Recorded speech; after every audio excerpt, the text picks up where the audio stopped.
Hello friends, this is Charu Jain. Welcome to DPSC learners. तो बात करेंगे आज हम developing understanding of environment in children, जो आपके DPSC सेकेंड ईयर का सब्जेक्ट है। उसका मैंने आप लोगों के साथ एक मॉक टेस्ट शेयर किया था और मैंने बोला था कि लाइव सेशन लूँगी, बट मैं लाइव सेशन किसी रीज़न की वजह से नहीं ले पाई।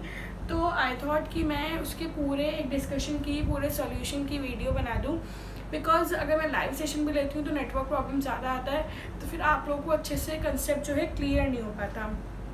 तो इसमें पूरा क्वेश्चन पेपर, सारे पार्ट्स बहुत अच्छे से समझा दूँगी। सो कोई प्रॉब्लम आएगी then please mention the comment box. और येस, आज मैं जहाँ से वीडियो रोज़ बनाती हूँ या लाइव लेती हूँ वहाँ से नहीं बना रही हूँ, जहाँ से पहले बनाती थी वहीं बना रही हूँ, तो कोई बात नहीं। तो चलिए, अब है हमारा developing understanding of environment in children. ये हमारा मॉक है। मैंने आपको मॉक भेजा था, इसका मॉक टेस्ट। तो मॉक टेस्ट का हम पार्ट 1 करेंगे। पार्ट 1 है आपका ऑब्जेक्टिव टाइप। ऑब्जेक्टिव टाइप यानी 1 मार्क ईच।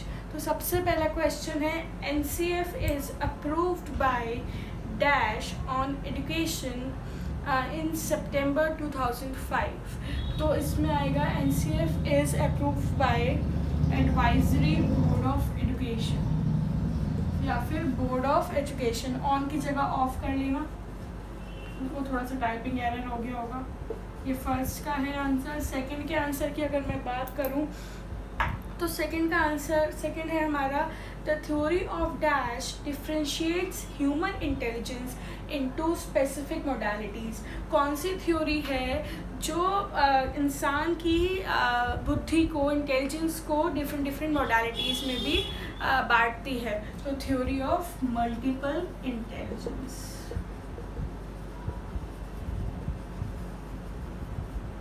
नेक्स्ट की अगर बात करूँ क्वेश्चन नंबर 3, तो क्वेश्चन नंबर 3 है, dash can be conceptualize in different ways depending on the content when it comes to a classroom. मतलब क्या है जो अलग अलग चीज़ों में डिफरेंट तरीक़ों में कंसेप्चुलाइज कर सकते हैं हम, डिपेंड करता है कि कैसा कंटेंट है और साथ साथ जो हमारे क्लासरूम में होता है। तो इसके हम बोलेंगे डाइवर्सिटी यानी विविधता। मतलब विविधता को यानी डाइवर्सिटी को हम डिफरेंट एरियाज़ में कंसेप्चुलाइज कर सकते हैं। नेक्स्ट है, dash can be a valuable teaching tool. अब इसमें आप कुछ भी लिख सकते हो कि एम्पैथी, या फिर आप बच्चों को प्यार दे रहे हो, लव।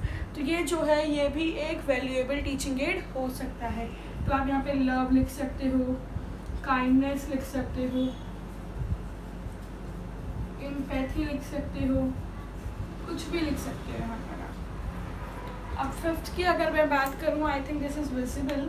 सो अगर 5th की मैं बात करूँ तो dash classrooms recognize students learn in different ways and have valuable perspectives.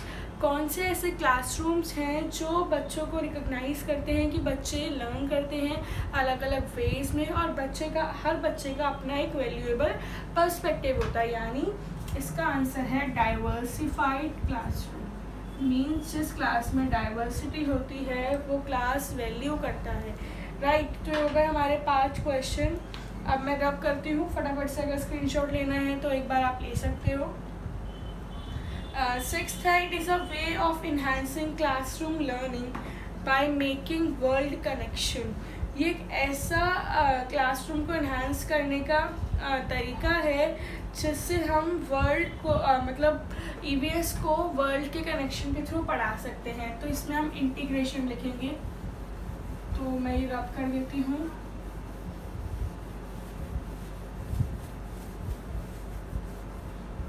Sixth से कराऊंगी। सो आपका 6th है इंटीग्रेशन।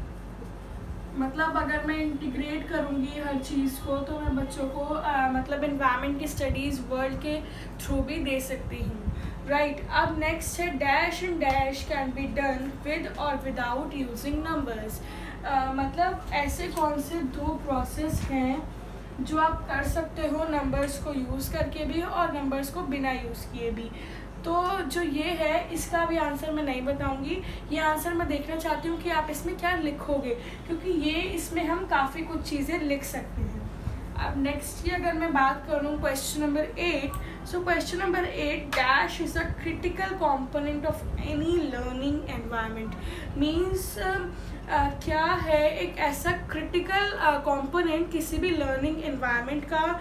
तो हम लोगों ने पढ़े हैं, बच्चे हर तरह के एनवायरनमेंट में पढ़ते हैं, तो कौन सा हमें करना है कि critical component of learning environment. Means critical यानी बहुत जो गंभीर तरह का ऐसा कौन सा कंपोनेंट है जो लर्निंग एनवायरनमेंट के लिए माना जाता है। तो इसमें हम लिख सकते हैं जैसे कि हमारा अवेयरनेस या फिर सेंसिबिलिटी, आप इसमें कुछ भी लिख सकते हैं। वैसे इसका आंसर भी मैं बताने नहीं वाली थी, ये मैं आप लोगों पे ही छोड़ती कि आप लोग क्या लिखोगे इसमें, क्योंकि कुछ आंसर्स जो होते हैं वो वेरी करते हैं और एग्जामिनर उनको कंसिडर कर लेता है। उसके बाद है आई यानी हमारा 9th, तो learning opportunities share dash for the learning of all subjects with the school और स्कूल सिस्टम। लर्निंग अपॉर्चुनिटीज़ हैं जो वो क्या शेयर करती हैं लर्निंग के लिए कि बच्चे सारी चीज़ें लर्न करें स्कूल में और स्कूल सिस्टम में। इसका आंसर भी नहीं बताऊंगी, इसमें भी देखती हूँ आप लोग क्या लिखते हो, प्लीज़ मुझे कमेंट करके ज़रूर बताना और फिर मैं इसको आपको आंसर एक बार कमेंट बॉक्स में पिन करके बता दूँगी। उसके बाद है environmental resource can be defined as the element of the dash and include both natural and built resources. Environmental resource को क्या कैसे डिफाइन कर सकते हैं, जैसे कि defined as the element of the earth and include both natural, इसमें natural भी होते हैं और बिल्ट रिसोर्स भी होते हैं। अब मैं तो यहाँ पर अर्थ लिख रही हूँ, लेकिन ऐसा नहीं है कि अर्थ आएगा, कोई यहाँ पर बायोटिक भी लिख सकता है, ए बायोटिक भी लिख सकता है। तो it depends on the readers कि वो क्या उसको पढ़कर आंसर निकाल रहा है, राइट। अब हम पढ़ते हैं क्वेश्चन नंबर 2। क्वेश्चन नंबर 2 है आपका वेरी शॉर्ट। तो वेरी शॉर्ट यानी 2 मार्क्स का है और इसमें 5 क्वेश्चन थे।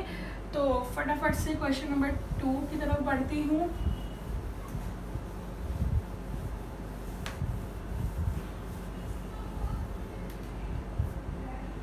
सो क्वेश्चन नंबर 2 यानी वेरी शॉर्ट, ये आपके 2 मार्क्स का होता है। फर्स्ट क्वेश्चन है व्हाट इज एनवायरमेंटल एजुकेशन।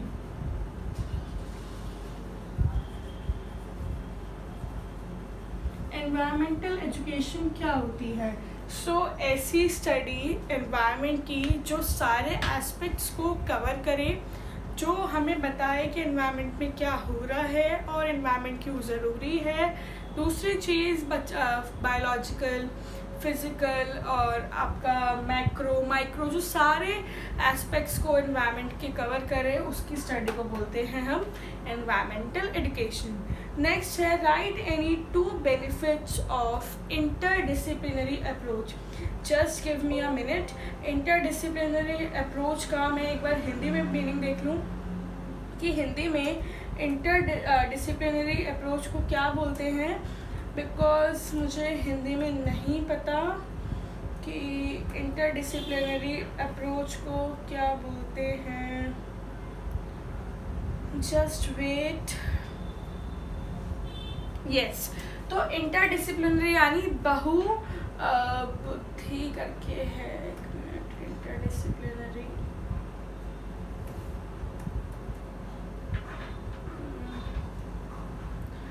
अंत विषय।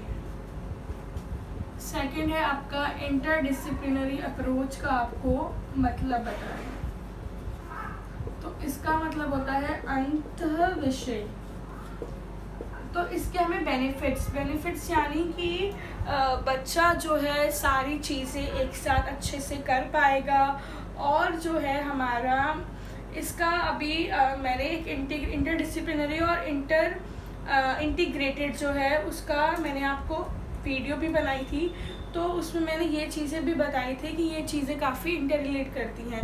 इंटरडिसिप्लिनरी स्टडीज़ से क्या होता है, जो बच्चा है वो स्टडी को एक डिफरेंट एस्पेक्ट्स में देखेगा। जैसे कि बच्चे को डिसिप्लिन्स भी आएंगे, means study through discipline, study में वैल्यूज़ भी आ रही हैं, तो बच्चे की मॉरल वैल्यूज़, सोशल वैल्यूज सब इंक्रीज होंगी, क्योंकि बच्चे को हम इंटरडिसिप्लिनरी अप्रोच के अंदर पढ़ा रहे हैं। दैट्स वाई जो ये सीसी सिस्टम चलता था कि इसमें बच्चों का लाइफ स्किल्स, बच्चे की वैल्यूज, बच्चे का एटीट्यूड, ये सब देखा जाता है, तो वो होता है हमारा इंटरडिसिप्लिनरी अप्रोच।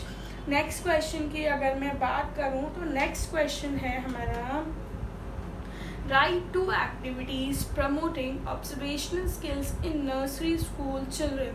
ऐसी 2 एक्टिविटीज़ बतानी हैं जिससे बच्चे की ऑब्जर्वेशन स्किल्स बढ़ें। नर्सरी स्कूल का बच्चा है, अब ऑब्जर्वेशन स्किल्स क्या होती हैं पहले वो बताती हूँ। ऑब्जर्वेशनल स्किल्स, तो ऑब्जर्वेशनल स्किल्स मीन्स बच्चे की ऑब्जर्वेशन अच्छी हो। ऑब्जर्वेशन अच्छी क्या हो कि बच्चा कोई चीज़ ऑब्जर्व करे। तो सपोज अगर मैंने बच्चे को 2 पिक्चर्स दी, नर्सरी के स्टैंडर्ड के अकॉर्डिंग कर रहे हैं, तो मैंने यहाँ पर ट्राइंगल सर्कल स्क्वायर रेक्टेंगल मैंने बना दिया, और इसमें मैंने सारे ट्राइंगल बनाए। तो मैं बच्चे से बोलूँगी कि आपको इसमें देखकर बताना है कि कौन सी पिक्चर इसमें है और इसमें नहीं है। तो ये हो गया हमारा फाइंड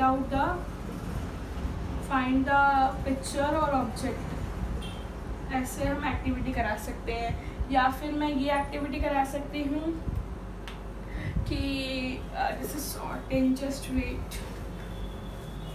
ये हो गई एक ऑब्जर्वेशन स्किल, बच्चा ऑब्जर्व करेगा ना कि एक पैराग्राफ मतलब एक बॉक्स में ये वाली पिक्चर्स थी, एक में नहीं थी। ये छोटे बच्चों के लिए ऑब्जर्वेशन स्किल्स की एक्टिविटीज़ यही मानी जाती हैं। अब एक में मैंने बाउल में बहुत सारे कलर्स रख के दे दिए, मैंने बहुत सारे कलर्स रख के दिए, ये एम्प्टी बोल दिया बच्चों को। मैं बच्चों को बोलूँगी कि आपको इसमें कलर डालने हैं, इसमें रेड कलर, इसमें ब्लू,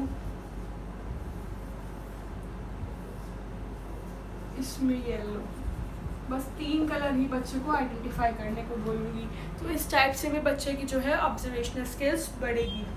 अब नेक्स्ट क्वेश्चन की तरफ बढ़ते हैं।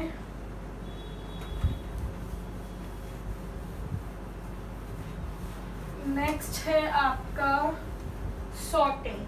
तो सॉर्टिंग जो है, सॉर्टिंग की डेफिनेशन क्या होती है? सॉर्टिंग की डेफिनेशन ये होती है कि जैसे कि हमने कुछ बच्चे को कोई चीज़ दी बहुत सारी, और बच्चा उसमें से डिफरेंट कैरेक्टरिस्टिक्स के थ्रू सॉर्ट कर रहा है, तो उसको माना जाता है हमारा सॉर्टिंग। तो सॉर्टिंग के आप इसमें एग्जांपल दे सकते हो। एग्जांपल कैसे दोगे? जैसे कि आपको लिखना है सॉर्टिंग, तो it is a type of activity when students या when kid differentiate the objects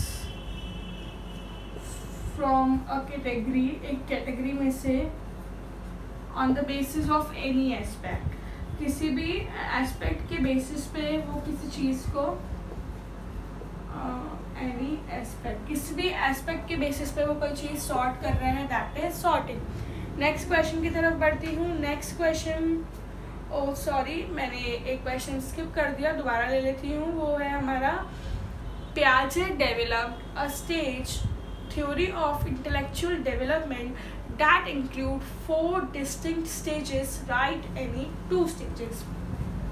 पियाजे ने एक थ्योरी दी थी, उसमें हमारी 4 स्टेज थी, sensory motor, pre operational, concrete operational और फॉर्मल ऑपरेशनल। तो समझा देती हूँ और इसमें से कोई भी 2 स्टेज के नेम आप लिख देना।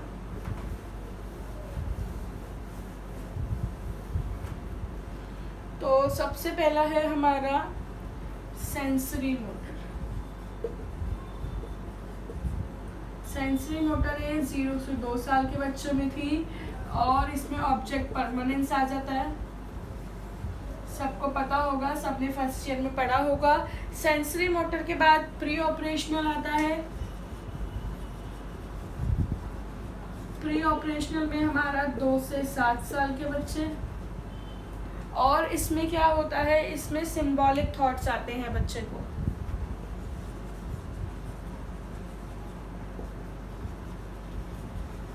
फिर हमारा नेक्स्ट स्टेज आती है कंक्रीट ऑपरेशनल, जो 7 से 11 साल के बच्चों में होती है।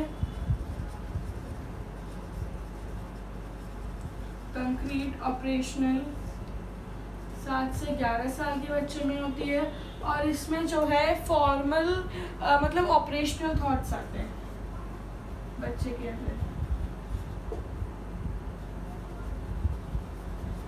नेक्स्ट की अगर मैं बात करूं, दैट इज़ फॉर्मल ऑपरेशनल, वो एडोलेसेंस से अडल्टहुड में रहती है और उसमें एब्स्ट्रैक्ट कॉन्सेप्ट्स आते हैं। तो ये थे हमारे यहाँ तक ख़त्म हुए पार्ट 1 और पार्ट 2 हमारे मॉक टेस्ट का, जो कि है developing understanding of environment in children.